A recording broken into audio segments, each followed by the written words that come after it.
It is time for the Midlife Hockey Crisis Beer League podcast with your hosts TJ Hollingsworth and Dangly Dave Dickerson. Take it away, boys. Hey everybody, we are back, and for the first time you can actually hear some hockey going on because we are sitting at the Arctic Zone in Westfield, Indiana. We're on the upper level right above a C3 game going on right now. And speaking of C3, joining me right now is our guest, Blake Weishaar, who is the commissioner of this. And I promised Blake up front that I was not going to ask him about, what kind of money he makes as a commissioner and all that, because I don't, we are not here about the finances of hockey. We're here about the fun stuff of beer league and adult hockey. Blake, thanks for being here, buddy. Yeah, no problem. Happy to be here. Awesome. Well, I want to talk a little bit. Pretty much our conversations that we've had on this show have been pretty much about D-League hockey. And I wanted to bring this up because one of the first things that everybody starts thinking about, well, not everybody, but a lot of people, is when can I move up? When am I going to be good enough to hit the next level? And the game we're watching right now is part of what's called C3, which was developed specifically for that problem, because in the D-League that I've been playing in, that you've been playing in, and Dave's been playing in, there became a point where we had players that are probably a little bit better than your average D player, but maybe not quite good enough to move up to C1 or C2, or just didn't want to. Right. So tell me a little about how did this evolve? What were the conversations that brought us to a brand new C3 division here in Central Indiana? Yeah, sure. So for the longest time, D-League was really the entry-level hockey league to get into. And then from there you get into like the C2, C1s, Bs, and so forth. And essentially the closer to the beginning of the alphabet, the better, the higher the skill level of the player. The higher the skill level, and a lot more background in hockey, right? So you have high school players, college players, people who've been around it for a long time, right? So if you're an adult trying to get into hockey, it can be intimidating for one, and two, it's just a different level of game. You need to know your positioning, you need to be a stronger skater, and so forth. So D-League, what happened for the longest time was that D-League really had a lot of beginner players and then people who didn't necessarily want to move up but should. And over time, what happens then is that not as many people come into the D-League, right? Because they're intimidated then by that skill level. So exactly. Yeah. Exactly. Yeah. So C3 came up last summer, we'll say. There are some changes made to D-League that, kind of pushed some people out into different leagues and whatnot. And so talking through it with the rink about what to do next, C3 popped up as the solution, right? So let's have a more competitive skate. Let's have some playoffs. Let's start to really focus on a developmental league, which is D-League, and then have more competition somewhere else. And that's where C3 came from.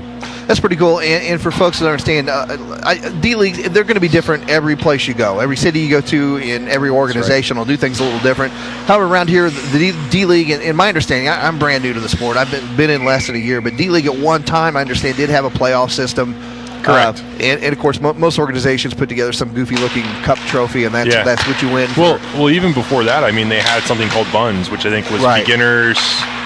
Oh my goodness. Is an acronym. Yeah, it's an acronym, that. right? So Buns back in the day, it was buzzer hockey, right? So when you hear buzzer hockey, think of literally 2-minute shifts and then the buzzer's going off, just like with kids, just like mites and whatnot. Hey, there's still a lot of guys that could benefit from that buzzer. There is now in D-League, which is fantastic, right? The idea that you have somebody new getting into hockey is awesome, and that's what a lot of us want. We want more people coming into the sport. So all good stuff. All good stuff. So let's fast forward to you, you were just a player, just out here playing, having a good time. How did you become the grand poobah, so to speak, or the commish of this new league? Yeah, the glorious position that I have. Well, I'd actually start with, I was a dad that had a kid that wanted to play hockey. I played inline hockey growing up in driveways, never competitively, anything like that. Had a long hiatus, probably 10, 15 years between sessions that I would play. And then I got my kiddos into ice hockey. I actually knew a guy who was the president of the IYHA board. Told me how easy it was to get kids into hockey, all this free equipment that we have, and stuff to try out, and just kind of got sucked into it. And I got into D-League. First session I did was with the Church of Skating, by the way. The names in beer league hockey, the team names are absolutely hysterical. It's great. So, had that session. We won the Danley Cup at the time, right, which was an old keg of beer with a cup on top. it was a really good time. And then from there, just made a lot of really good friends, and it's become something that is, something I enjoy doing, but also a family thing. I mean, last year for our kids, we were on the ice maybe 6 or 7 days a week, right? So over time, just being around and getting to know people. When this came open, I threw my name in the ring, and so you actually stepped up and volunteered. My name was offered up, and I volunteered at the same time. And I think those two things, like Captain Planet, right? They all summoned at the same time, and things have kind of worked out, which has been really good. I mean, it's been fun setting this up. What are some of the challenges of taking something like this and starting from scratch when there's really no template, there's no example to go by, at least not hands-on close by? Yeah. What were some of the challenges you faced in putting this all together? What kind of help did you have? Yeah, the biggest help I have was really the commissioners of D-League and C2. So Kathy Riley and Maureen Sullivan, Mo, as we call her, were huge helps throughout the whole thing, basically telling me what worked for their leagues, what didn't work for their leagues, and whatnot. We'll get you move that down just a tiny bit. Let me reach over there. There we go. Better? Perfect. Yeah, okay. We hear you a little better.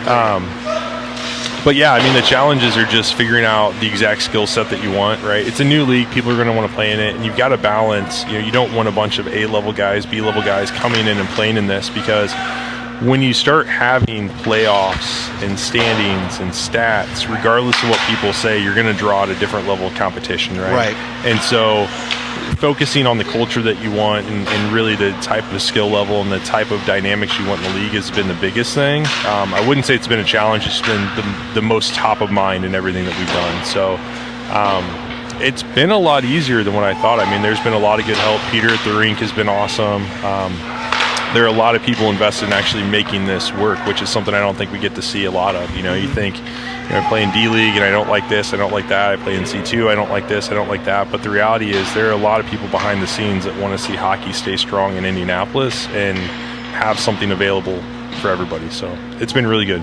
Which is, again, and I don't know where you're listening from, and if you're listening from someplace outside the United States, hey, we'd love to see a comment, leave something. We always want to know how far out we're getting and who's enjoying what we're putting out here. But for those not familiar with Central Indiana or Indianapolis, this is not a hockey town by any stretch of the imagination. The closest thing we had, our hockey claim to fame is we are the city that produced Wayne Gretzky as far as a professional hockey player. This was back in 1974, I think it was. We had the pleasure of having a WHA franchise here that was fairly well supported, probably not ran real well, and you can look that up on your own. So it has been a long time since there's been big-time professional hockey. We do have the Indy Fuel, which is an ECHL team affiliated with Chicago Blackhawks, and even that, a typical game draw is 3,800 to 4,000 people. Yeah. But to look at the health and the size of adult hockey here, I was shocked. Yeah. It's kind of one of those things, it's the best kept secret. If you're not involved in it, you have no clue it exists. You have no idea. No idea. But I'm sitting here right now. We played our D-League. Our D-League this year, we went from having 6 teams last session to there are now 2 because most of those players moved into your league to C3. Right. But, I mean, it's Sunday morning because of some construction going on that was unexpected with one of our main playing area there in Carmel. We have 1 sheet of ice. I walked in here at 8:30 for my 9 o'clock ice. There's already a game going on. Just some guys I think that rent the facility just for a pickup game. They're here like clockwork, and this ice will be busy all day long. Yes, it will. With D-League. Yesterday, you had the Indy Fusion having their going on. Learn to skate or learn to play hockey. I mean, it just goes on and on and on. I think we're seeing some growth right here, and I don't know that I could really pinpoint as to why. Yeah, I don't know. I mean, I think having the fuel is one thing, and really, I mean, there's been a lot of investment just in hockey in general. I mean, you look at the rinks that we have, and you look at what Carmel's doing right now. I mean, and it's going to be it's going to be a 40-year-old brand new facility when they're done. They're completely redoing both ice surfaces. Yeah. They've been slapping Band-Aids on them for years, and I think they finally figured out they made a great decision. Best to stop now, fix it right, and cut our losses that way, which is really great. It's going to make for some amazing ice surfaces for amateur players and adult players like us for many years to come. There's a great shot there, just a little outside. We're going to do play-by-play while we're interviewing. Nice stop in the crease. Well done. So, Greg, let's talk about something else. Sure. No good deed goes unpunished, and nobody knows this more than you. And I don't think I've actually told the story on the podcast. Long story short, back in it was March, I broke my ankle out here playing. One of those hockey things that just kind of happens. 10 times in a row could go through that same motion. It's never going to happen. Just it did. So we fast forward to July this year when I was finally cleared from physical therapy, had all the hardware out of my leg, and I started skating again. It was the day you actually came to tell everybody you're going to play the next week. Well, no, I hadn't even done that yet. Let me tell you where this is. You may not know this part of it. So long story short, I'm hanging out with the guys, the team that I played with, most of them were still together. So I come down and hang out with them in a game, and I'm thinking, well, maybe if there's an opportunity for a fill-in or something, I can get back in and get competitive, because if not, I was going to have to wait clear till September to play. And you happened to mention, hey, well, did you get any of your money back since you only played a half session? I said, well, no. He said, yeah, and you talked about the time you'd had, I think, a back injury. Yep. And it was cool that you only got to play a few games, so they refunded you half a session. I go, well, that's pretty cool. And I said, actually, what I'd really rather do is just play the session out. He said, well, hey, email Mo. She might take care of you. I said, okay, cool. So literally while I was standing there, while you were getting ready to go out and fill in because you were playing on Bob Miller's team, I sent an email, or it's actually a Facebook message off to Maureen. She comes back, yeah, sure, that'd be great. I'm like, cool, I'll play next week. And as I said, no good deed goes unpunished. Yep. What happened to you later that afternoon? Yeah, so the game right after that, the second game of the day that I was playing, it was, oh my gosh, it was late in the third period. A few minutes left in the game that did not matter at all. Basically got bumped going towards the boards, and completely clean play a buddy of mine, but somehow went down, slid feet first in the boards, and cranked my foot back and broke my fibula on my right leg. So literally almost an identical injury to the one I had that you were helping me solve a problem. That is correct. You came back from your ankle injury and gave me the gift. Here, hold this for me, please. Yeah. So you were just you were back on the ice, I think, for the first time this last week here. So this weekend, really. So Friday, I skated with my kids for maybe 5-10 minutes. Realized I didn't feel very stable with it. Got off the ice. Yesterday, came back for some more kid stuff. Skated for a full hour with a lace-up brace on. Felt really good. And then today, just in warm-ups, did the same thing. So I probably got 4, 5, 6 weeks. I don't know how many weeks before I actually play again, but I'm actually getting back out on the ice, which is just awesome. A relief when you get back out there. It's like, oh God, I miss this so much. It's a big deal. I mean, I went from being on the ice, 6 days a week with my kids. I mean, I was playing 3 days, or I was playing 2 days, and then 4 days for other practices and coaching stuff. And yeah, it's crazy how much hockey has become a part of our life, and just being around the rinks. And when you start to take that away, it's got an effect. And not to mention, just because of the physical, the physicality of it. Yeah. Very quickly, you were. I know at 51, I'm probably in as good as cardiovascular health as I've ever been in my life. Sure. And suddenly to have that, especially with an injury, just it stops, it shuts down. Yeah. And it can. I think there's some psychological effect to it. Yeah. Especially when you just go from being so active to doing nothing. Yes. Literally nothing. You're camped out. I'm sure you were in a similar circumstances. I was essentially don't move for 2 weeks until after the surgery, which was a few days after I got hurt. Don't move for 2 weeks, and we'll take a look at, okay, now you can start moving around a little bit. Yeah, that's basically what I had to. I mean, on the surface, oh, great, I could just hang out watching Netflix. And for people like you and I that are active, it's horrible. It's not that cool. It's actually the worst thing about it. I mean, my wife was driving me around for 7 weeks. This is my driving leg, and it was not good. Being dependent on other people is not something that I enjoy doing, especially physically like that. I hear you. Let's talk about something fun here. Just real quick, can you give me your top 2, 3, 4 things that keep you coming back to play adult beer league hockey? What are some things? If somebody said, if you were to run into maybe somebody you went to high school with, you haven't seen them for 8, 10 years. Hey, so what got you into hockey? Why are you doing this? What would you tell them? What's your elevator speech? I just love the speed of the game. I mean, even as slow as what we actually play, right? Like, we're not top tier talent, but the speed of the game, the dynamic piece to it. I mean, you've got everybody going full speed, different directions. You've got pucks going off boards. I mean, it's a good time. You've got to be on your toes with it. The constant flow of the game. I mean, you're not pausing to make substitutions and things like that, right? So there's just an energy level with it. I grew up not necessarily fully around hockey and really embracing it, but it was something that I was casually a fan of, and this is really taking that to the next level. So the game itself I love, and then obviously I think the big one now is just all the friends and people that I've met. That's one of those things I tell people about. I said, the people that you meet. Yeah. And the characters. Yes. Which is amazing. Oh my gosh. The characters are great. My gosh. I had I called Jimmy there. We're going to talk to him here in a little bit, but Jimmy Monroe comes to all the games. He has no family or anything in any of these. Yeah. Loves watching hockey. I had him down on the bench and I said, Jimmy, the real fun is listening to the chatter and the chirping going on the bench. Yes, it's great. And you're saying you're doing things you really don't even remember. Yeah. But the time, it's just funny. And I think these are to me, that's as much fun. Yep. It's a playing part. Yeah, the smack talking, the chirping that goes on, it is phenomenal. Lest anyone think you're doing this to the other team. No, mostly it's the people you're on the ice with, trying to compete with. Oh yeah, yeah. I mean, we all know each other at this point, and there's a lot of fun in heckling your buddies. Is what I've realized. Absolutely. So I think it elevates your game too, because when you're out there, you're like, man, I can't do anything stupid that's going to get me, where I'm going to catch a bunch of flack when I sit back down. Right. Exactly.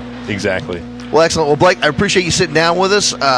You're welcome back anytime. You got anything you want to talk about, let me know. We'll get you on here and have some fun, Blake. And thanks for all the hard work you do, too. This is one of those things, I say the people that run these organizations, they should be like umpires in baseball. If you really notice them, they're probably doing something wrong. And, just everything's been flowing smoothly. I've been watching you sit up here and watch most of the games. Yeah. And it's been awesome. So thanks for all the hard work. Appreciate it. Yeah, cool. Yeah, you're welcome. All right, Blake Weishaar, everybody. All right, friends, and we are back. You're listening to the Midlife Hockey Crisis Beer League podcast, brought to you by WinningSynthetics.com and by the Hockey Arsenal. Make sure you stop by the Hockey Arsenal and check out their line of sticks, jerseys, all kinds of cool stuff. Use the promo code Midlife, all caps, for 15% off.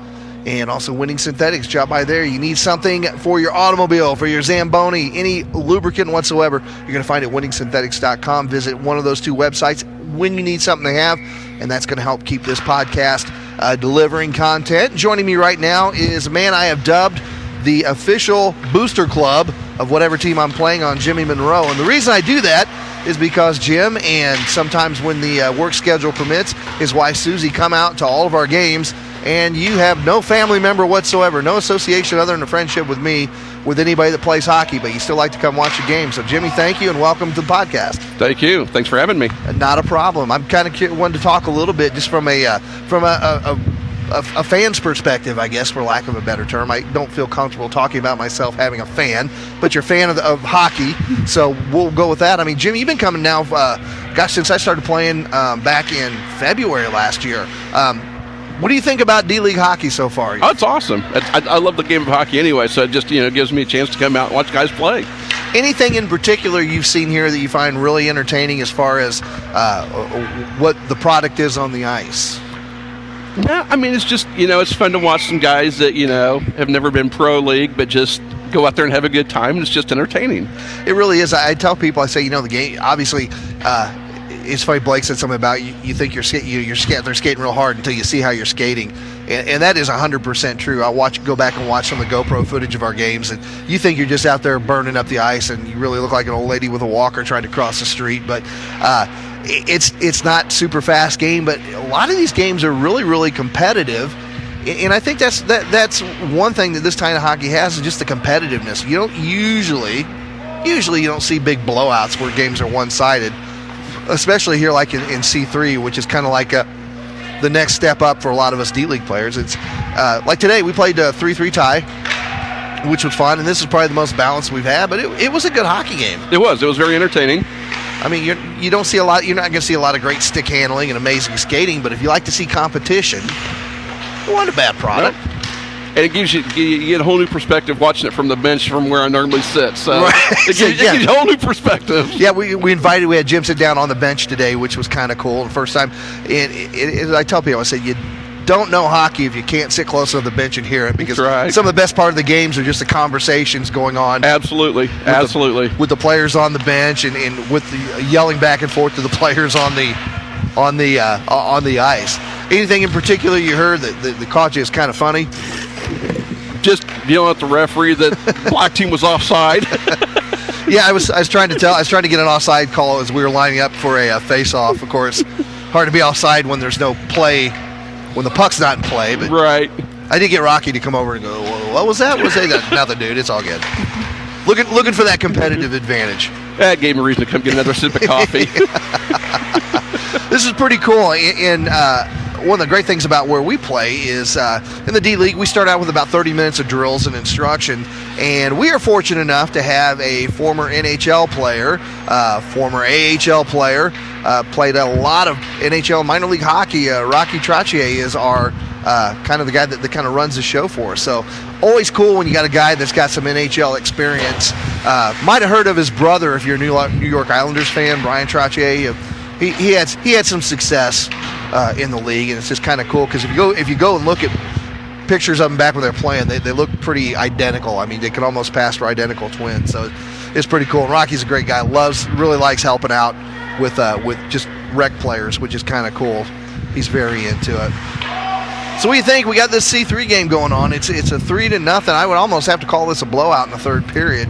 But what are your thoughts on C3 here that you see? It's kind of, it's a little faster paced game. Obviously, they've played more, and it's pretty cool. Awesome. It's pretty cool. Well, cool. Well, Jimmy, let's just kind of wrap this up. What thoughts and feelings on what you saw today, what you've seen here, and for anybody that's kind of looking for an inexpensive way to spend an hour watching some sports, what's your thoughts? Anybody listening, if you're in this area, come in on Sunday mornings at 9:30. Watch them play hockey. It's free. It's fun. Very entertaining. And if you're not from around here, you can jump online, put in adult hockey in the city you live in. Absolutely. And I think you'd be surprised what comes up. Yeah, it's very entertaining. It's just fun to watch. Just people out there having a good time and for the love of the game. For the love of the game, exactly. Excellent. Well, Jim, appreciate you being on, my friend. Thank we you, will sir. definitely do this again, and we will catch you here a little bit later. We hope to hear in this episode from Dave Dickerson, who's usually my broadcast partner.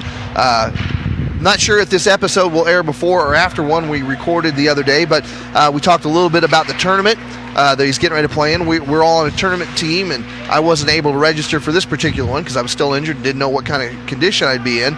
But they are playing, the Halifax Highlanders, which is our team, is playing for a tournament championship down in Evansville today. So, in fact, the game should be over, and I'm a little surprised I haven't heard from anybody yet.